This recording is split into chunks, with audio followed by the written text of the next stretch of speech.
This is the second in a series of videos that we're making to try to help people working on the 10 pieces for field drum that I wrote and that Pulsa Musica has just published.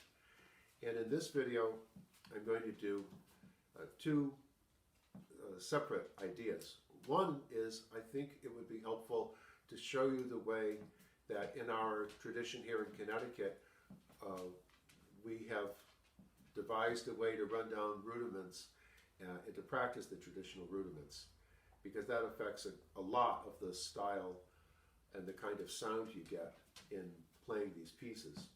And then I'm also going to show you a couple of excerpts from the solo and give you some ideas on what I was thinking about and ways that you might practice some of those sections.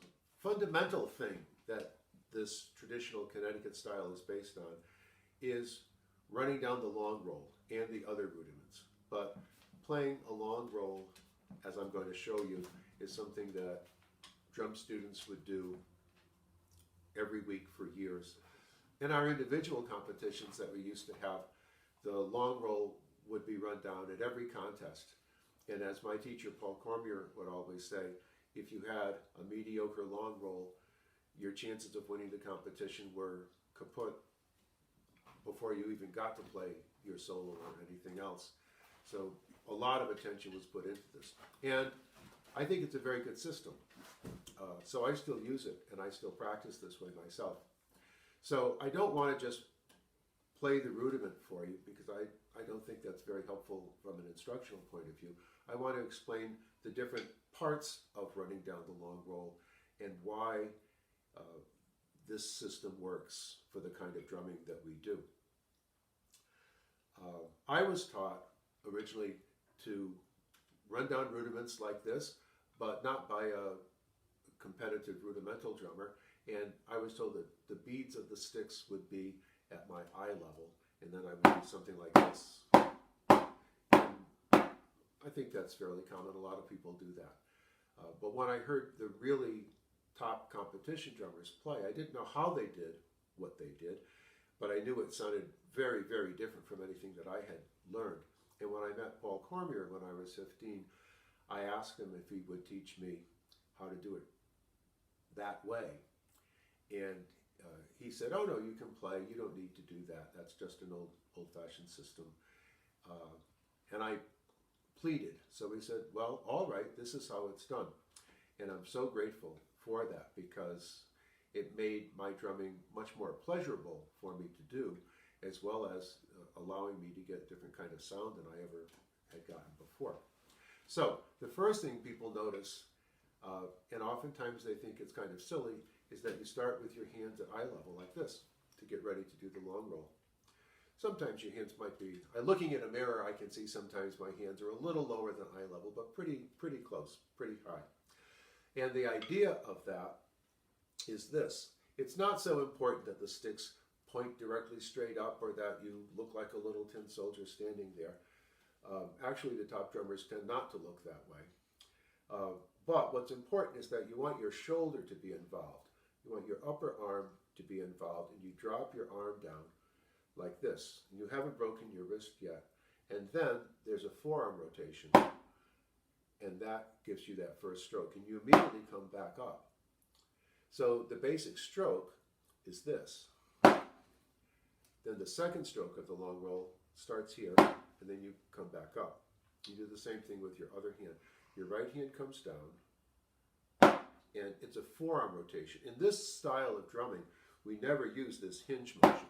It's just not part of the style. There's a forearm rotation instead. So with the right hand, you come down, and when you reach the height, so all you have to do is turn your hand, your arm has come as far down as it's going to. Then you rotate and come back up. This does a couple of things. Firstly, as I said, it keeps your whole mechanism here from your shoulder down involved. And as you know, when you fixate muscles, they tend to tighten up and they don't want to move anymore. So by always moving them, always having them involved, it keeps everything relaxed, which is very important.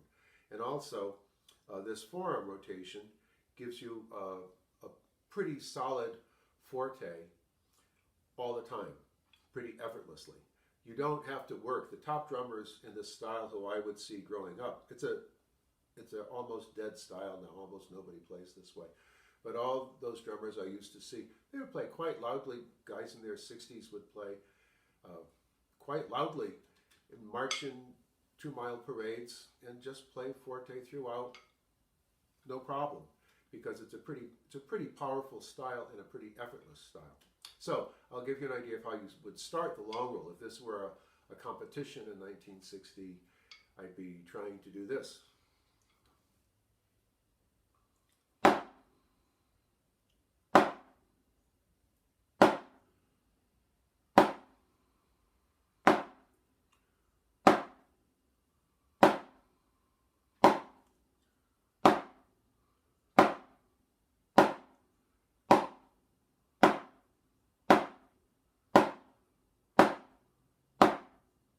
And so forth. I'm not going to do the whole tempo increase accelerando idea. That has its own problems and it's an art in itself. But that's how you would start. And if you're interested in doing this rudimental style, this is a very, very good thing to study because it's the only way to get the kind of texture and the roll that's used in this kind of music. As you get a little bit faster with it, your arms come down a little bit lower, but you get this motion in and out with your elbows because everything you're doing is with this forearm rotation. You see people sometimes trying to get that look, but they're using this sort of motion instead. So it's very artificial. It doesn't really help. So a little bit faster, you get this kind of motion.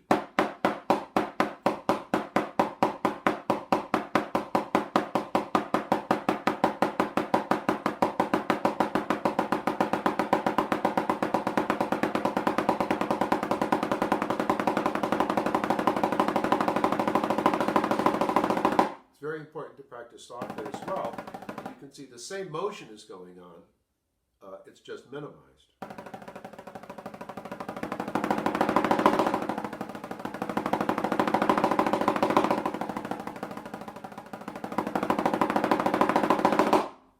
So that's the idea of how to work on a long roll, and that would give you that authentic old rudimental style. Another stroke that's very important in this kind of playing is a low, the unaccented tap, as it was sometimes called in the old days. Just controlling the tap, not letting it bounce loosely, but a pretty solid tap. Your fingers are really on the stick and you're really controlling it, but in a very relaxed way. And when we would run down the rudiments, that is the volume and the motion that would be used for unaccented taps. A lot of times when people start playing this kind of drumming, the unaccented notes come up too loudly, or the other extreme, they become almost inaudible. By practicing the rudiments in the way that we used to practice them, and that I still teach, it gives you that proportion of accent to unaccented tap that's useful for this style.